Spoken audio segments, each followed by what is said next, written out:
Okay, good afternoon. My name is Sara Valentina Gonzalez, and today I'm gonna talk about how social media trends influence teens' identity and how these intensify the need to belong. Imagine one day you decide to leave everything you knew behind. You leave your family, your friends, and your school in order to pursue a better future. This is a reality for Mao, a senior at MBA Choice, whose life completely changed when he left Colombia and decided to live in the US with his aunt. I felt lost is the first phrase that comes to his mind when he thinks of his first semester in high school. Despite still texting his friends in Colombia, it wasn't until he joined Freestyle Academy, a program for young artists, that he was able to feel welcome in this new community. He says that the peer connections he developed there were really significant in his adaptation to this new world. He used to use social media in order to learn the slang, the culture, and the peer trends, which eventually led him to be in this cycle where he felt pressure to change the way he expresses and presents himself in front of other people, making him feel trapped, as if he was pretending to be someone he was not, just to fit in. All because he states that social media has a much more strong impact here than it does in Colombia, meaning that teenagers, especially in the US, rely more on media to create friends connection or in order to be popular, demonstrating how social media increases the need to belong and influences self-presentation and negatively affects mental health. Teenagers today tend to believe that social connections are more important than having in-person friends, with many creating a fake persona who performs other people's likes and preference, focusing more on the external approbation rather than internal exploration. According to Today News, Sofia, a teenager who was seen as an outcast her whole life, says that she thought that if she downloaded Instagram, it would help her fit in, clearly demonstrating how teenagers that don't feel they are seen in real life often decide to go online in order to feel like they belong and that people care for them. Data from Statista 2013 reflects this urgency, as 24% of US teens say that it will be hard to give up social media. Even worse, social media usage has drastically increased between 2012 and 2018. The percentage of teens checking social media almost constantly jumped from 6% to 16%, and those checking social media every hour rose from 17% to 27%, showing how deeply integrated digital platforms have become in adolescents' daily routines, demonstrating how teenagers have developed a dependence on social media, which in the short run might seem as helpful, but ultimately it is increasing their seek for social validation. Because of these growing concerns, California recently passed the California Phone-Free School Law, which mandates all school districts to limit or prohibit students' smartphone use during school hours. Thanks to the observation of many professionals in the children's well-being field, this policy is supported. For example, the therapist in MBA Chase, Carolina Padilla Pineda, states that she has seen a significant decrease in social abilities in the new freshman generation. Humans naturally seek connection with others, forming relationships that help shape their sense of identity. According to researcher Zaida Espinosa, character is formed in company, in relationship with others, especially significant others. For teenagers, this process of identity formation has jumped from in-person interaction to online validation, where trends and likes influences how young people see themselves.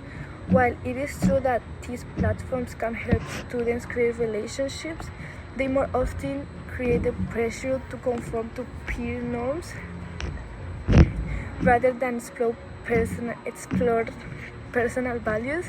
As a result, many teenagers begin shaping their sense of self through social feedback instead of authentic self-discovery. This raises an essential question. How does social media trends influence teens' identity, and how does this intensify the human need to belong? I want to point out the MBHA's leader and ask them to ask themselves what would be the best way to address this ongoing issue of the loss of identity and value among teenagers who are shaping their identity by social feedback rather than autonomous self-discovery. Social media is the main place teenagers come looking for connections, as they spend a significant amount of their free time in these online spaces. In fact, more than 0.5% of teenagers in the United States spend 93% of their remaining free time looking at a screen, according to TED speaker Ambrosino Dino. This overuse creates a cycle of dependence on social media in which teenagers fall called FOMO, which is anxiety that an existing or interesting event might currently be happening elsewhere, often aroused by posts seen online, by a constant fear of missing something fun their friends did, causing teenagers to focus more on their friends' life than on their own.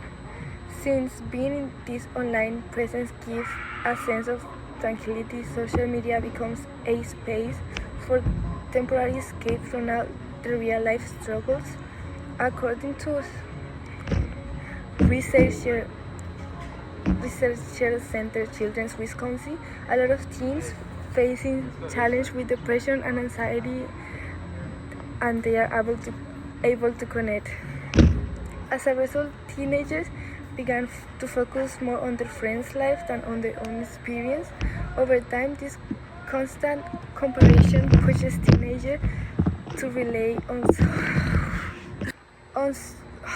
on social media as their primary space for interaction and identity exploration, ultimately intensifying the need to belong. Social media helps teenagers connect with other people, which is the main reason these spaces play a significant role in shaping teenagers' identity and self-esteem. During adolescence, children develop their identity based on their relationship with others, which strongly influences how they see themselves. According to scholar Maja Dekovic, the effects of pubertal maturation on self-esteem are indirect, mediated by the quality of relationships with significant others, suggesting that adolescents who fail to create meaningful relationships most likely will suffer from low self-esteem. And while social media could help prevent this from happening, when relationships are defined by likes, comments, and followers, teenagers could start tying their self-worth to online interactions rather than personal values. MBHA's therapist Carolina Padilla Pineda explained that without in-person or even digital connections, we would feel lonely, creating a negative self-concept. As a result, just one action of rejection could be internalized as a flaw, making the person believe there is something wrong with them that should be changed. In the long run, reducing face-to-face interaction by limiting their opportunity to develop a stable self-perception outside the curated environment of digital platforms. Again, making social media a scope mechanism to escape real-life pain, portraying it as a place where people who don't fit in come to find solace. This constant comparison can pressure teenagers to modify their personality or interests in order to fit online expectations, reinforcing the growing connection between social media trends and teenagers' sense of identity and belonging. As a result of these pressures to follow online trends and seek social validation, many teenagers began to struggle with their sense of identity. After analyzing this information, I wanted to have more updated information, so I decided to ask Sophie, a freshman at MBHS, about how she thinks social media has affected her life, both social and personal. And her words were, "It's hard to find myself." She explained that the easiest way to start a conversation with someone new is relied on TikTok reference, sometimes even faking what she finds funny or cringe in order to connect with that person, otherwise there will be nothing to talk about. Her experience illustrates how teenagers often build their identity around shared digital culture, prioritizing social belonging. However, the effects of overusing social media go beyond personal struggles and can lead to mental health problems. In fact, according to Today News, more than 3 hours of social media doubles the risk of mental health problems, meaning that when teenagers spend their free time scrolling instead of engaging in face-to-face interactions, they face an increasing feeling of isolation and loneliness, which could lead to decrease in their mental health by trying to replace their natural needs with online consumption. MBH's AP psychology teacher, Mr. McHenry, describes teenagers' social media behavior as default without thinking as a habit, even admitting that he had also been affected by this addictive behavior, demonstrating how this dependence to social media has tricked humans into thinking that the only way to connect with people is through trends and online interaction, ultimately weakening emotional connections by a constant reliance on digital interaction, which reduces meaningful in-person communication and in essence hurts children's mental health by reducing authentic connection.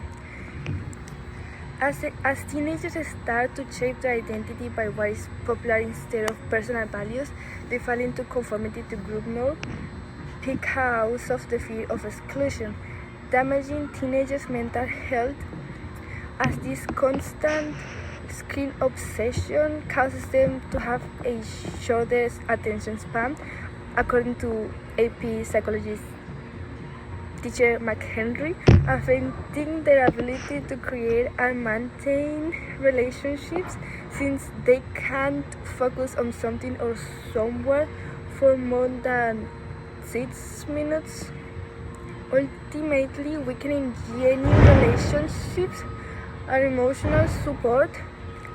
And according to scholar Pedro Kelhas, declines in mental health are a global phenomenon. Circling back to the reason teenagers escape to social media, find peace from all real-life pain they have, eventually creating a greater reliance to social media in order to understand who to be.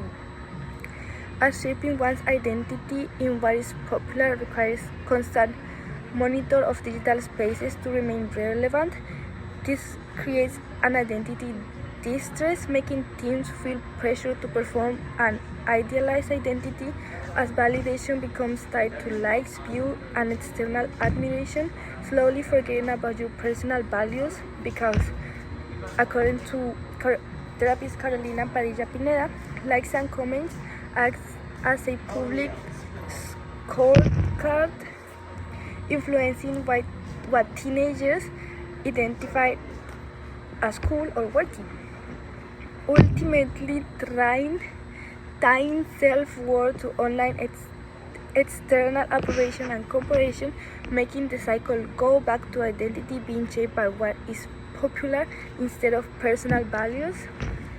This dependence reflects a growing mental health crisis among teenagers, as the study of the researcher Carla Sandone discovered that the generation that grew up with unlimited internet access are killing themselves far more than any other generation, strongly emphasizing the dangerous consequences of excessive reliance on social platforms. As a result, self-worth becomes tied to external validation, contributing to a growing mental health crisis among teenagers.